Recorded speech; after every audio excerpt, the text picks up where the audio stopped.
po kay Senator Rodante Marcoleta. Diretso na. Number 15, sorry po. 16, paulit-ulit kaming ginamit ng mga nasa pwesto sa sistemang ito.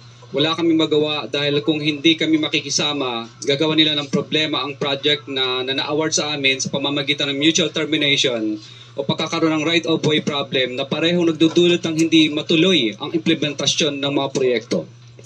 Matapos naming manalo sa mga bidding, may mga opisyal mula sa DPWs ang lumalapit sa amin para humingi at kumuha ng bahagi niya sa halaga ng proyekto.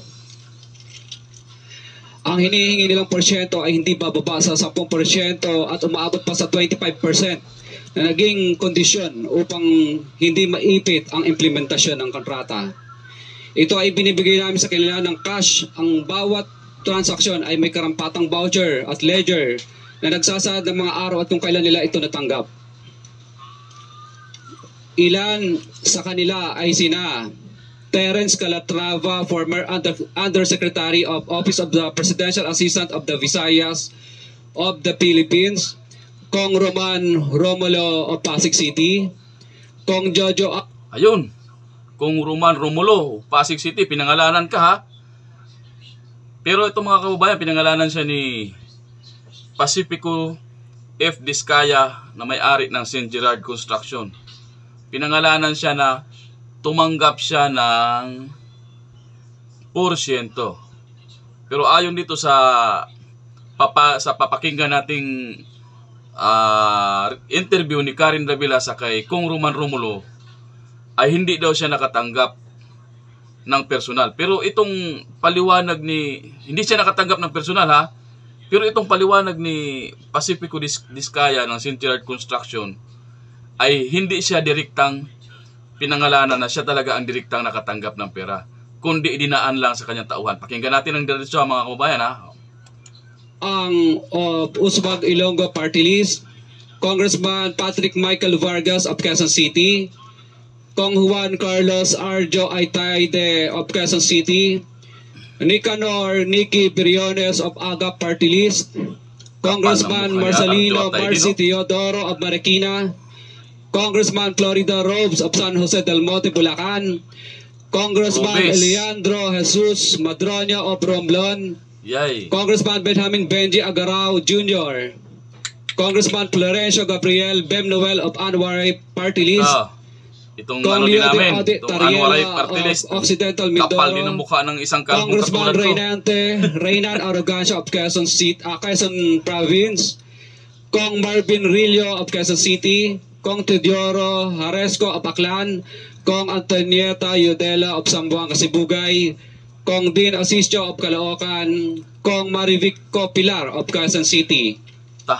Kapal din ang mukha nito yan. Meron ding mga kinatawa ng ilang politiko na nakikipagtakbo sa amin upang manghingi ng porsyento kapalit ng mga porsyento ng mga proyekto. Ang mga porsyentong ito ay 25%. Ay ipinipilit sa amin bilang karaniwang kalakaran na wala akong kakainang tanggihan. Ilan sa kanila ay sina Regional Director Eduardo Virgilio of DPWs Region 5, Director Ramon Ariola III of Unified Management UPMO, District Engineer Henry Alcantara, nakasaad sa proyekto ng DPWH. Nakakasiguro kami na nagawa namin ng maayos at matapat ang bahagi o phase ng proyekto na na-award sa amin. Sa katunayan, hindi kami mababayaran ng DPWS kung hindi ito dumaan at pumasa sa maraming material testing na naaayon sa design ng DPWH. Ina-assess at ini-inspect ng DPWH ang bawat proyekto base sa natapos na parte o accomplishment. Napilitan kami na i-absorb ang kabawasan na ito na nagdudulot ng maliit na kita o pagkalugi sa ilang projects. Para makabawi, dinadamihan na lang namin ang partisipasyon sa mga projects. Taliwas sa mga lumalabas na may mga impormasyon sa publiko, hindi kailanman kami gumawa ng ghost projects. At masugid kami nag-i-inspect sa lahat ng aming mga natapos na projects. Handa po kaming tumistigo ng walang pilit at kusang loob bilang state witness at sabihin ang lahat ng nangyayaring katiwalaan ng Kamara, DPWH at iba pang mga kawani ng gobyerno upang gawin ang tama. Kami ay lubos na humihingi ng tulong sa Senate Blue Ribbon Committee. Yung mga pangalan po ng mga congressman. Sila po ba mismo? Mukhang dalawa lang po ibinanggit nyo na personal ninyong inabot yung pera. Ito mga napakadaming pangalan na binabot ninyo. Paano po ibinibigay yung parte nila, yung komisyon na sinasabi niyo 25%, 30%? Sino po? May tao po ba? May bagman po ba? Kadalasan po, ako po ang nagbibigay o minsan po may inuutusan po ako, nagtatawagan lang po kami para sa hinihingi. Maaari mo po bang ibigay sa amin sa komiting ito ang pangalan ng mga pinag-aabotan ho yung pera kung hindi mismo yung mambabatas ang inaabotan ninyo? Maaari po ba or litrato man lang parang malaman ho natin kung sino pong inaabotan po ninyo ng pera? Kay Terence Calatrava po, nag-usap po kami nito sa kanyang kondo po sa Makati. Tapos ang inuutusan na lang po niya na kumuha po ay si Diane Tan. At saka yung kasama po si Andrew po ang pangalan. May mga contacts number po ako. Sila po ang tagakuha sa office. Pero iba-iba po ito. Iba-iba po itong mga bawat congressman. Iba-iba po yung kumukuha. Tama po ba? Opo, makadalasan po parang mga COS nila or mga pinagkakatiwalaan nilang tagakuha lang po. Opo. For example po, si Kong Roman Romulo naman po. Yan. Kadalasan po si Kong Roman Romulo, ang tagakuha po niya si tagakuha niya si Ma'am Engineer Angelita Garucha, empleyado ng DPWH yun. Tapos pinalitan naman po yun ni DE Aristotel noong 2025. District Engineer po siya ng DPWH First Metro. Pare-pareho po ba, Mr. Chair? Ayun ha. Narinig nyo ha. O, pakinggan natin itong hindi personal na inabot kay Kong Roman Romulo ang pera, kundi sa pamamagitan ng kanyang district engineer na kanyang kakutsaba. Dito pakinggan natin itong interview ni Karen Davila. So ang tanong, bakit pa rin niya ako sinama? Yun nga. Ang sinasabi ngayon niya, kasi sinabi sa kanya. Hindi ba hearsay yun? Balikan natin ha. Tulungan siya na maging state witness. Again, narinig ko lang yun sa interview. Okay. Now, so unang-una, are you saying that nagsinungaling si Diskaya and he just completely made it up? Nag-invento siya by mentioning your name? Again, first, Karen, by his yung kanyang affidavit and his statements in both hearings, maliwanag na sinasabi niya, hindi kami nagkaroon ng pag-uusap on any matter such as this. Hindi kami nag-usap at all. I think clear siya doon sa Senate hearing, clear siya doon sa House Infracom meeting yesterday. So ang tanong, bakit pa rin niya ako sinama? Yun nga. Ang sinasabi ngayon niya, kasi sinabi sa kanya.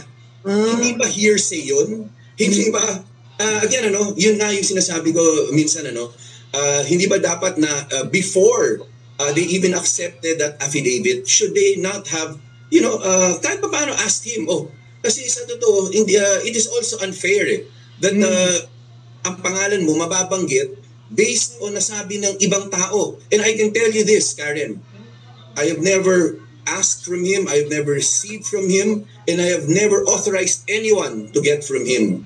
So yung pa lamang, hindi ba dapat, doon pa lamang ay natanong na siya, even kasi yung pangalan mo.